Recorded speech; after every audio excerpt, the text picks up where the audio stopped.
Welcome Trinidad and Tobago to our News 4 report, a product of the Government Information Services Limited and the Ministry of Communications. I'm Joseph Lopez. Let's take a look at our headlines.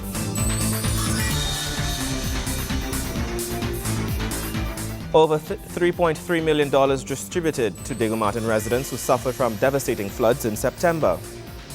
It's beginning to look a lot like Christmas for the residents of Central Trinidad, thanks to the Ministry of People and Social Development.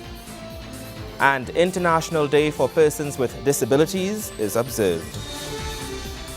In our top story, the Office of the Prime Minister has disclosed the names of the persons appointed to the Child Protection Task Force, which was established to comprehensively review all provisions, regulations, legislations and public sector processes focused on the care, health and protection of children. According to a media release from the Office of the Prime Minister, management expert Diana Mahaber-Wyatt will head the task force. Other members include the Honorable Clifton Dikoto, Minister of Gender, Youth and Child Development, Minister Razia Ahmed, Permanent Secretary Sandra Jones, psychologist Anna Maria Mora, and retired Assistant Commissioner of Police Margaret Sampson Brong, among others.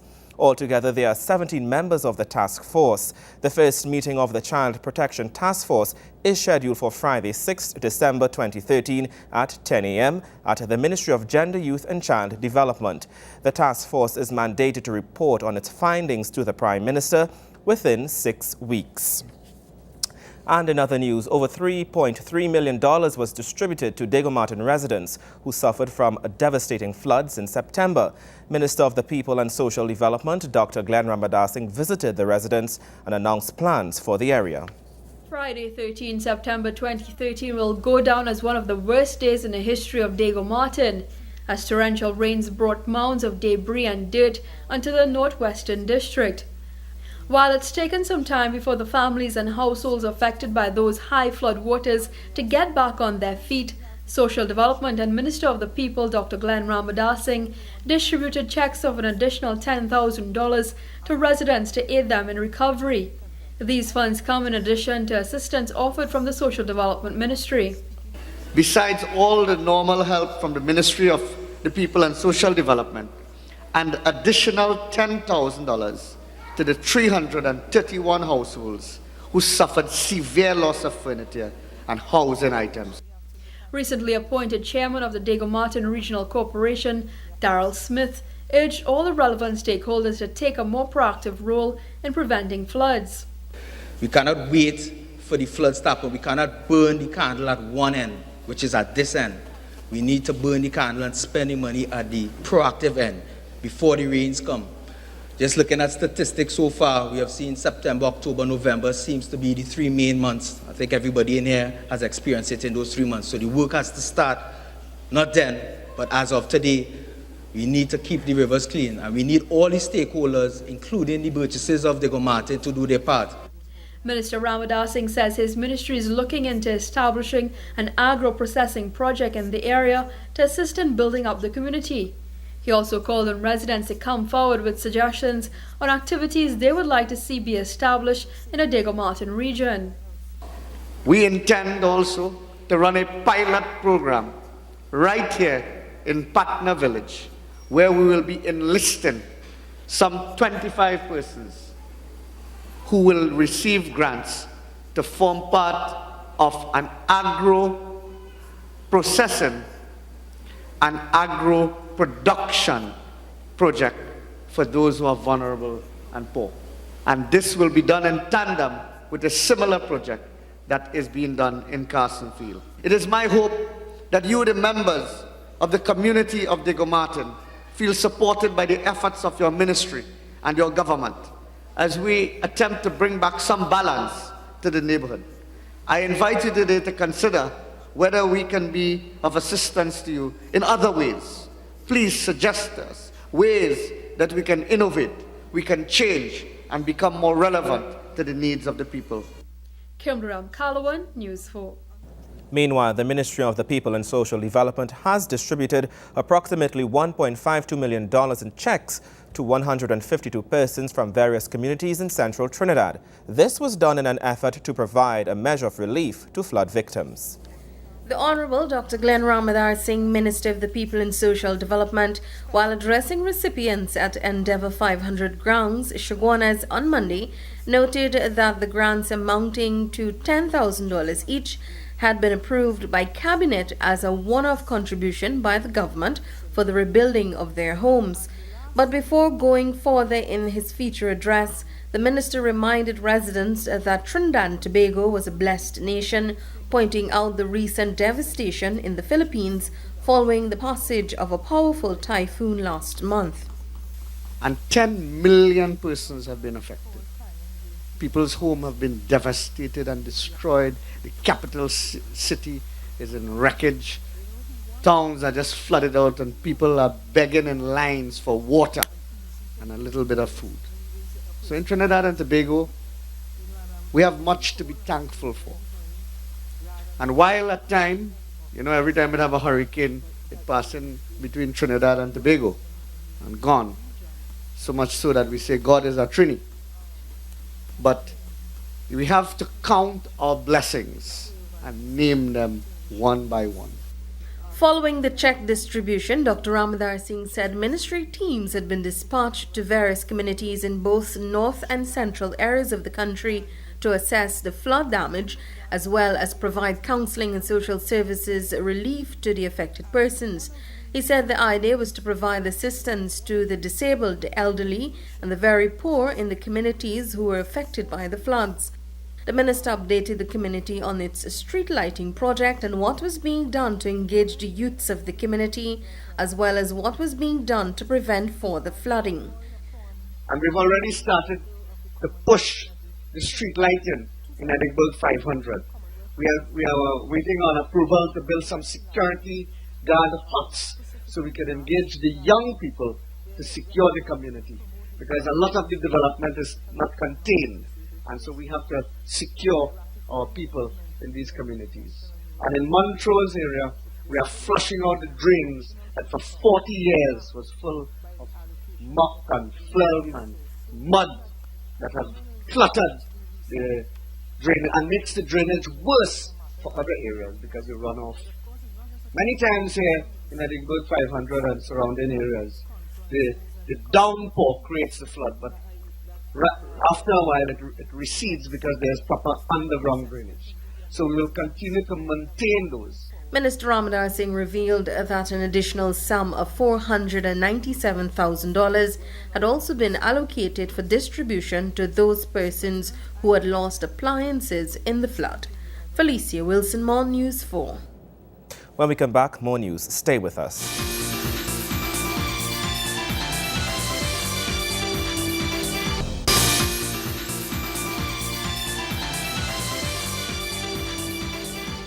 Welcome back. On December 3rd each year, International Day for Persons with Disabilities is observed. Here in Trinidad and Tobago, it was no different as patients received a special visit from the Minister of Health.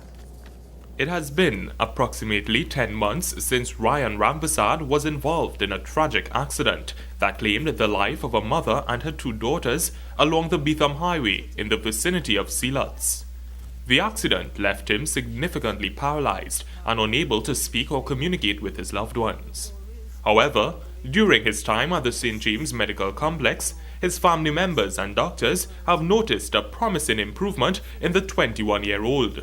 It was a timely visit by the Honorable Minister of Health that saw him check in on the progress of Ryan on a day which the United Nations has put aside for the promotion of an understanding of disability issues and also mobilizes support for the dignity, rights and well-being of persons with disabilities. Ryan has gone from, as they say, being totally moribund, can't move at all, to somebody who basically understands moving, and he's actually squeezing and in fact trying to get out of bed, which is movement forward. You see, what happens when the brain gets an incident? It swells.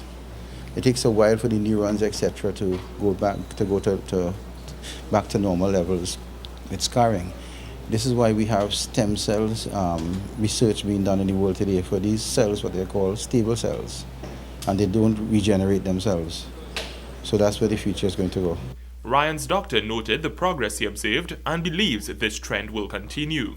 But my gut feeling is that he will talk in the not too distant future. over the weekend he was actually trying to climb out of the bed. So although that's a challenge for us, we will have and we will deal with the challenge. So basically his progress can be described as satisfactory. Each day, Ryan is surrounded by loved ones and support staff. His grandmother said she ensures that she is always at his bedside despite all challenges. Oh Lord, it's very hard for a granny, 69 years. But by the grace of the Almighty, I just make it every day. Because Ryan grew up by me from small. So I just make it every day and come true for him. Dr. Fuad Khan taught the Physical Medicine and Rehabilitation Department of the medical complex, where he got a first-hand look at the physical therapy room, which is utilized by the 13 patients enlisted there. He said a number of citizens are requesting to go to foreign countries to seek physical therapy. However, he believes the costs associated with this venture can be minimized by developing and enhancing such facilities locally, such as those at the medical complex and the Port of Spain General Hospital. He gave the assurance that his ministry will seek to increase the number of new equipment at current institutions while developing a rehabilitation program for patients. Nikolai Edwards, News 4. Timely food distribution post-natural disaster requires strategic planning now. This was the focus of the sub-regional workshop to address food safety and nutrition in times of emergencies, hosted by PAHO. It's one of the major concerns following any natural disaster, the provision of food security to those affected. Currently in the Philippines, many are grappling to find food following devastation caused by Typhoon Haiyan just a few weeks ago, while many will recall the damages sustained during the 2010 earthquake that destroyed much of Haiti. Responding in times like these here in the Caribbean requires planning and putting in place best practices that will in turn avoid the outbreak of foodborne diseases and prevent further catastrophes and human death. Speaking at the opening of the regional workshop focused on food safety and nutrition in times of emergencies, Dr. Eutadis Jibre, PAHO advisor on disease management, highlighted the importance of proper food distribution during a major disaster. The whole situation about disaster, when disasters strike, food safety is critical public health concern. We should not be neglecting these issues as we have heard and listened from this situation. Food safety risks are mainly associated with unsafe food storage, handling, and preparation. In many cases, cooking may be impossible after natural disasters due to the lack of electricity, facilities, or fuel shortages. On the other hand, PAHO has developed a recommendation to address food safety in emergency situations, which may include protection of food along the food chain, including primary production, storage, and retail levels, inspecting and salvaging food and safe food, community education and information on food safety, safe food handling during food distribution and preparation, recognition and response to outbreaks of foodborne diseases. While Trinidad and Tobago has been fortunate in not having experienced a major nationwide disaster in many years, Health Minister Dr. Fuad Khan, speaking at the workshop, says this should be more of an incentive in making sure we are prepared in case such a disaster were to strike.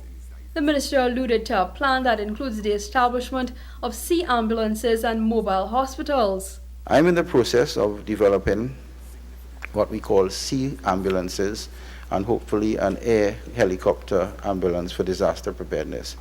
We are also looking at the development of, and as I say, purchase of mobile hospitals, just in case that because we are expecting our disaster in this country. Recently we had an earthquake that was, I think, it was about 5.4, or I could be wrong, higher on the Richter scale. It's coming closer, ladies and gentlemen. So until this is an opportune time to say I want to thank the Pan American Health Organization, WHO department, for bringing this to the point where we need to at least look at our comfort zone and develop a disaster management. In situations like these, the most vulnerable in society remain at risk, such as pregnant women, children, and persons living within the lower socioeconomic bracket. However, ensuring that malnutrition does not occur, the minister described what an ideal food ration should include. The food ration should be as simple as possible and should consist of basic foods, such as rice, corn, and wheat flour. It should also have a concentrated source of energy like oil or another fat, and a concentrated source of protein, for example, dried or canned fish or canned meat. Along with this basic ration, vulnerable groups, children under the age of 5, pregnant and breastfeeding women, and malnourished persons, they all need to receive supplements. Ideally, a strategy for nutrition in emergency, detailing when to intervene and with which response should be developed prior to the onset of this emergency as part of an emergency preparation plan. Participants in the workshop included regional neighbors and the relevant stakeholders from the World Health Organization and PAHO. Minister Khan urged regional partners to put in place a strategic plan that enables organized communication and transport capable of responding to these needs in a timely manner. Even though food stores may exist, the population may not have access to them. In emergencies, food intervention play a very key role in saving lives. According to the Universal Declaration of Human Rights, Article 25(1), everyone has the right to a standard of living adequate for the health and well-being of himself and of his family, including food. In emergency context, ladies and gentlemen, this is important to reaffirm the fundamental right of everyone to have access to adequate food and water. Here in Trinidad and Tobago, the Office of Disaster Preparedness Management Program, or DPM, has been established to take charge in such situations. Kimberam Calawan, News 4. Sport is next after the break.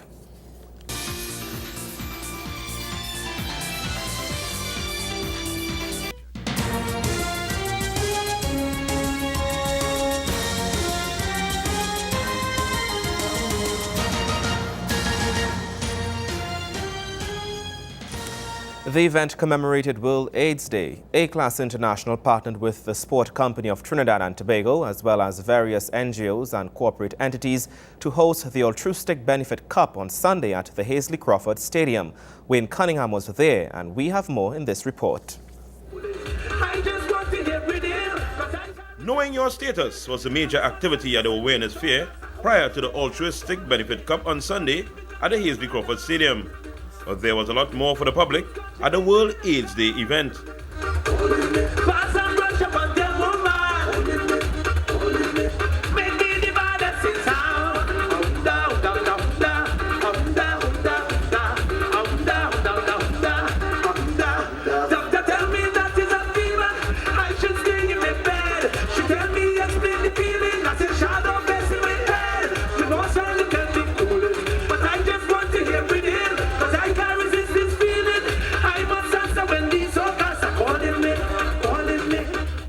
The main event on the day featured the media team, which had some big names on the airwaves.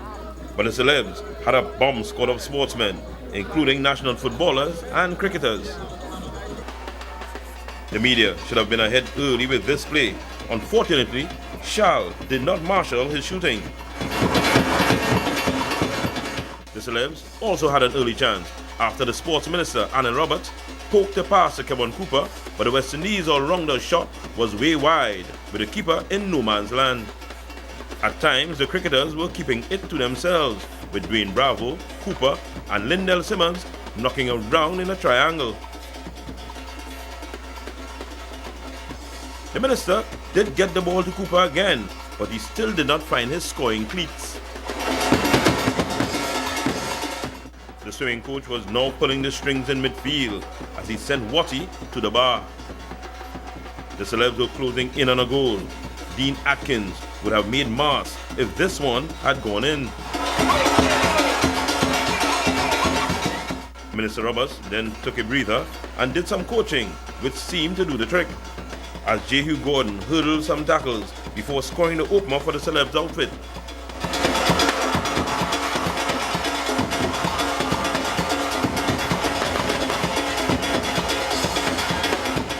And he gets his boots cleaned by fellow Olympian Andrew Lewis.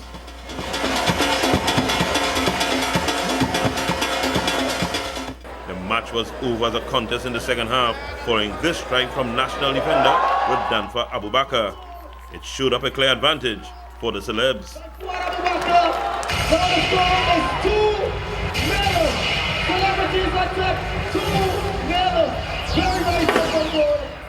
The media did manage to knock one in courtesy their captain, Kwesi Hopkinson, who went hyper-hopping up and down the Haseley Crawford Stadium and sparked a massive celebration at mid-pitch.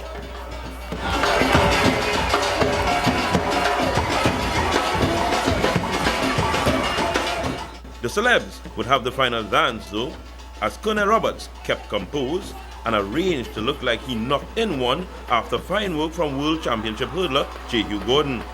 But the real scorer was Wild Child, who could not help but put in the own goal.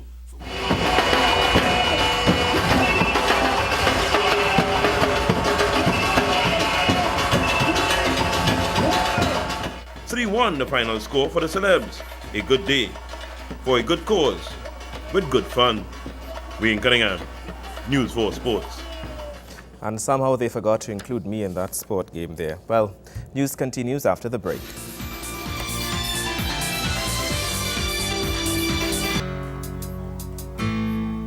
Noise can have serious effects on babies, the elderly, at-risk patients, and pets.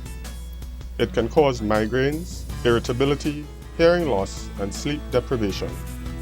Remember, music is our culture. Noise is not. To find out more, call the EMA or visit ema.co.tt.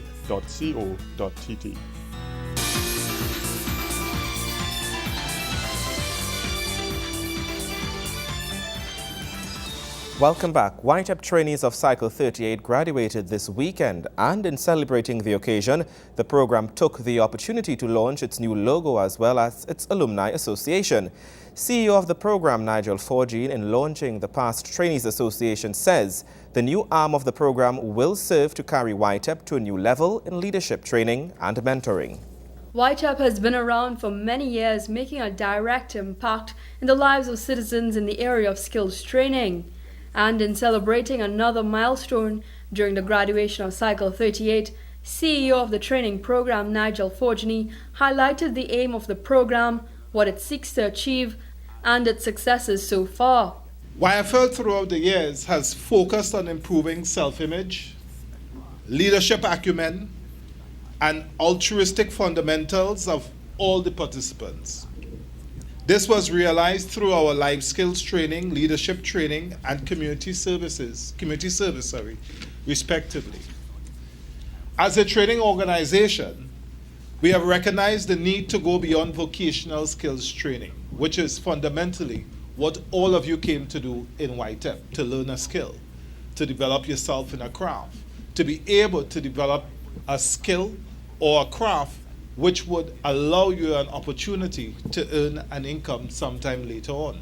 YFL was really created to give persons an opportunity to see life beyond the communities within which you live, work, and function. Give you an opportunity to go beyond the border, or as you say, cross the border. And for some of you, going to Sanderson Park was just a little bit of that, because my understanding is not very many of you have journeyed that far down south. Some people feel that south is the lighthouse or Grand Bazaar. But you have an opportunity to experience life and cultures other than that which you have grown accustomed to. And that is what YFL sought to do. Under YTEP, students have the opportunity to not only acquire an additional skill to enhance their career paths, but to learn more about their country and develop their character while building interpersonal skills. Valedictorian Nisha Exeter expressed the impact the YTEP program has had on her life. All in all, I would just like to say that YFL has exceeded all my expectations and has motivated and empowered me to reach for the sky. I came into the YFL program with little to no confidence and a very low self-esteem. But after learning, experiencing, understanding, and loving, I have regained my confidence and my self-esteem is steadily rising. However, as our team says, we're not giving up. I am not giving up. The event also served as an opportunity to launch the program's Alumni Association for past trainees who wish to maintain their ties with YTEP and feel strongly about its advancements. The reason why we are launching the Alumni Association today is because we're not going to leave here. We are going to incorporate and become a body that will give support not just to YFLers, but to every YTEP trainee and every YTEP graduate in our bid to help all of you reach your full potential. So we are more than a vocational training organization, and we have decided to go beyond the vocational skills training and introduce in our model leadership training, which takes us to an entirely different level. The alumni, in its first duty, unveiled a new logo which will serve to promote the motto, Mentoring for Success. Kimram Kalawan, News 4. And that's how we end our News 4 report, a product of the Government Information Services Limited and the Ministry of Communications. I'm Joseph Lopez. Thank you for watching.